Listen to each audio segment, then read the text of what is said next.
The climate crisis is the existential challenge to the economic and social sustainability of our time. Key regulatory initiatives are driving forward climate-sensitive investing faster than ever, and understanding how your fund is impacted by these developments is a prerequisite to meeting your fiduciary and regulatory objectives. But asset owners just starting their journey into sustainable finance can be confused by the alphabet soup of acronyms and terms clouding the way forward. To help budding sustainable investors, this Minerva Briefing will answer the questions: what is sustainable finance?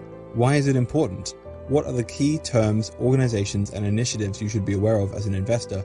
And how can you feed the resources available into an action plan for your organization?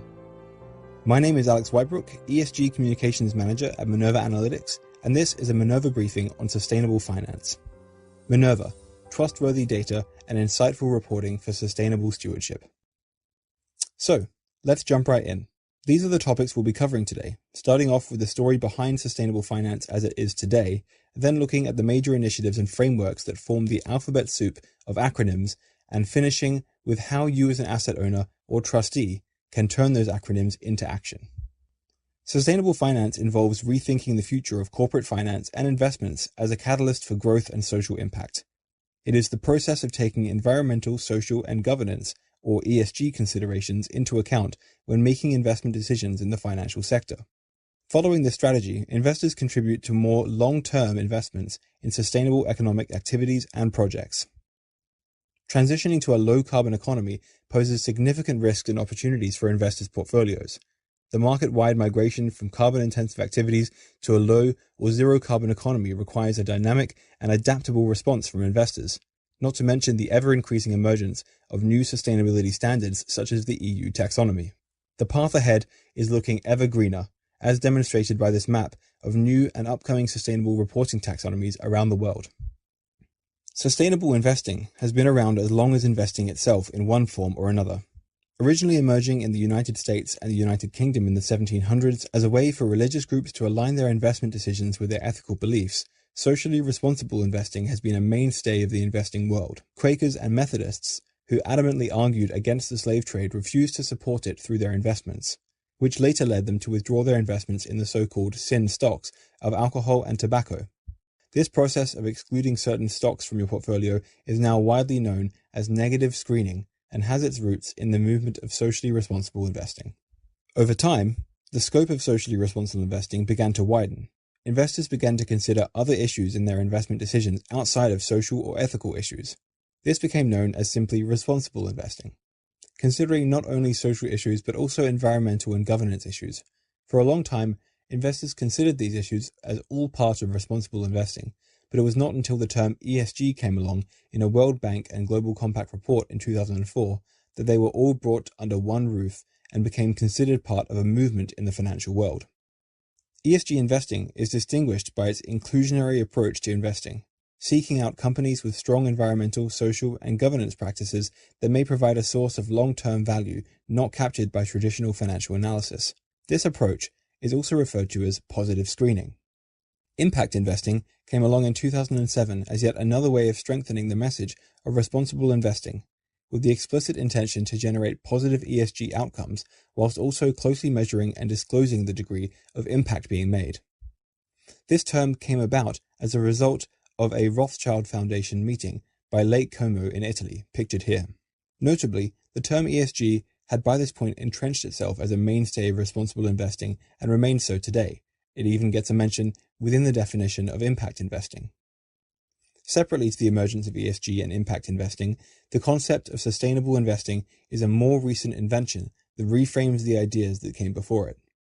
While ESG issues will always be seen as important to responsible investors, they are seen by the finance industry as rooted in social, political foundations alongside socially responsible investing long before them. Sustainable investing diverged from that story to be defined by its own recognition of ESG factors as economic factors, and that in the long term, competitive financial returns depend upon a company's sustainability across E, S, and G factors. The many years of developments in sustainable finance have shaped today's sustainability reporting landscape. ESG issues are at the forefront of government, civil society, and business discussions, as seen by the Gilets jaunes protests in France or the UN Climate Action Summit at the UN in 2019. We at Minerva recognize that the future of investing has to be sustainable, and we work with our clients to put them on the right path to account for ESG risks in their investment decisions. This timeline can now be presented along a spectrum, known as the spectrum of capital, widely popularized within the sustainable finance sector. We now see that responsible or ESG investing as a way to achieve good financial returns and mitigate ESG risk sits to the middle left of the spectrum, while sustainable and impact investing both look beyond at the externalities that companies produce and the ESG opportunities to take advantage of in the middle and right-hand side of the spectrum. The story of sustainable finance as we know it today is winding, but it is vital as an asset owner to understand the history and meaning behind each of these terms before we jump in to the even more confusing mess that is the ESG acronym soup of frameworks and regulatory bodies governing sustainable reporting. The process of sustainability reporting is governed by a long list of regulatory bodies and frameworks that guide investors. As global concern around the climate crisis has increased, many of these frameworks have particularly focused on climate reporting and environmental impact. Further details on each of these organizations and why they're important are available within the briefing to download below, but for now, let's focus on some key bodies. These initiatives form a strong foundation for any investor looking to get started in the sustainable finance space. The Task Force for Climate-Related Financial Disclosures was initiated by the G20, a body of 20 wealthy nations around the world, with 31 members in total joining the task force representing both governments and the preparers and users of financial disclosures. The Sustainable Development Goals, on the other hand, are 17 global goals for sustainable development adopted by the United Nations in 2015. They've quickly become the most relevant set of goals in relation to global sustainability for governance, and are becoming increasingly relevant to investors as well. Striving to understand and comply with the recommendations and frameworks provided by each of these organizations is a crucial first step in understanding the landscape of sustainable reporting, especially as governments around the world are now rushing to legislate a standardized sustainability reporting process. Whether you are just taking your first steps into sustainable finance, or you have already understood the foundational requirements for you as an asset owner, your next steps will be crucial. Many investors have already begun aligning themselves with frameworks and initiatives for sustainable finance, but as we have seen, there is a confusing myriad of frameworks and reporting guidelines to choose from. Massive strides are now being taken to move sustainable finance towards internationally standardized sustainability reporting. No ESG initiative has ever had the global support that the TCFD has right now. Building on that momentum, not only are governments around the world putting together green taxonomies, as covered in this briefing, but a Sustainability Standards Board is also set to be launched at the COP26 meeting in November by the International Financial Reporting Standards Foundation, raising hopes for a viable international sustainability standard before long. The sustainable finance landscape is continuously evolving, and although this briefing helps to demystify the confusing mess of acronyms and frameworks, there is more to be done for your organization to be prepared for the future.